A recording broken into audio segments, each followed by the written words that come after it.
Hello viewers, this is Shimul here to welcome you to this channel. First of all, thanks for click this video. In this video, I will show you how can you see the passwords of all saved Wi-Fi networks on your computer using CMD. If this video is useful to you, then don't forget to hit the like button and help me to grow this channel by subscribing me. So let's start the video.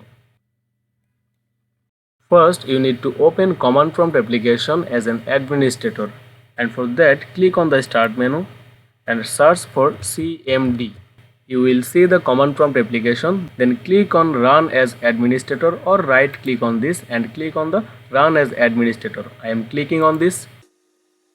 After opening the command prompt application, you need to type here netshell netsh space wlan space show profile profile, then hit enter.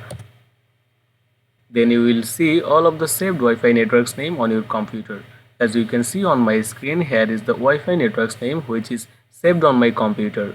Now if I want to see any Wi-Fi network password from here, then I need to type in CMD is netshell netsh space wlan space show space profile space the profile name which is the Wi-Fi network name. Suppose I want to see the password of Pathfinder, that's why I am typing here Pathfinder, then space again and type key KEY equal clear.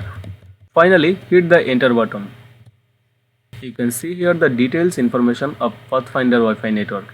Here is the profile information, connectivity settings information, and if you focus on the security settings section, here you can see a information named key content which is containing the password of this Wi-Fi network. So PFI@2020 is the password for Pathfinder Wi-Fi network. In this way you can see the password of any Wi-Fi network which is saved on your computer if you forget it. Thank you so much for watching this video till the end and bye for now.